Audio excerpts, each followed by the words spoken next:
Pagkalinaw sa dagat, mingaw kay lugar basta ting linaw, minus og bangka diri dapita kay nanagat sila. Pero dagko kaning balod labi na day bagyo, tapos maghuot na diri. Maproblema yung taon ko kaya akong palatik na puro sigot sa pisi sa bang bangka. Pero karon pag ari nako hapon na. Pit na ron alas 5 siguro, alas 5 na kapin. Pero wa gyud nasigot sa akong bangka bisig isa. Kay linaw man nya Domingo sa hapon, manglarga naman sila. Palahod na ni sila. Kaya ilang pahuway adlaw Sabado. O pagka Domingo naa pa sila sa buntag pero pagkahapon mga wala na ni mga bangka diri kay managat.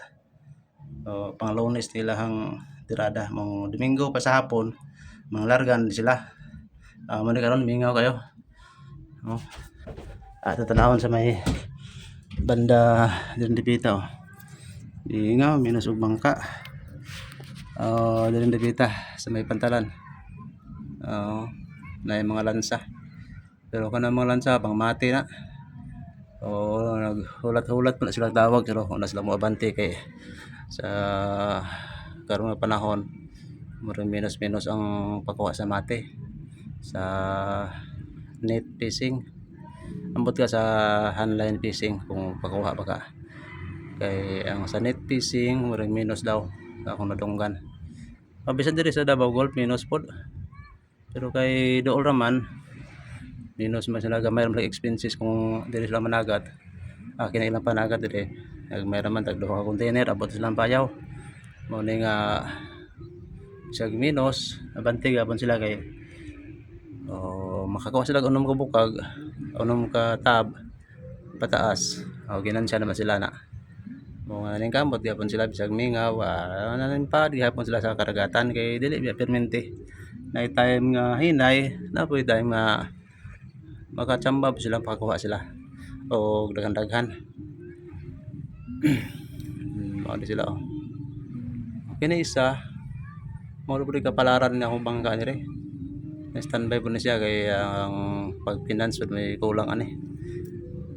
Diri dipita guys. Wala sa halop ng adlaw dai nabahay ko sa sunset da. Naglimas pamugo. Mga video na ko human ako limas.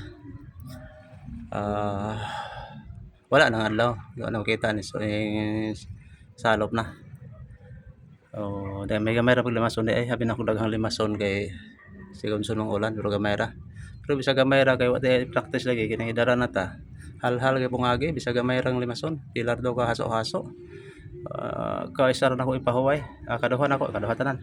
Kay primero pahuway, ikaduha basta adito hipos sa kay kung ibilin po dong kahoy nga pang bira-bira na ako sa limas o wala ko diri alang trabaho sa kaon pos mga bata kasagaran maguba tong kawayan tong iyahang musoyob sa tubig haso-haso magbayas mga bata bisag di moagas kay inalagay nang gidula-dula karon kada human og limas hipos ako atong akong haso-haso tong kahoy kay parang di na ko matagbog inayo kay kasagaran kada rin ako itong una mag-aayaw ko permente kay pag atoy di na maagas na kuan day gidulaan des mga bata mga naguba na butong kawayan o to hinungdan nga mulimas siya kung guba na to wala na kinalang ayawon gyud kay di man magsilbi. Okay guys ngit na ang alas 6 sa surni ako alas 6 ni purbahan ngit ang palibot. Sugod na sa kilom-kilom guys. Naniga na ang mga suga sa pantalan. Nagpasabot ni nga padulong lagi siya ngit-ngit.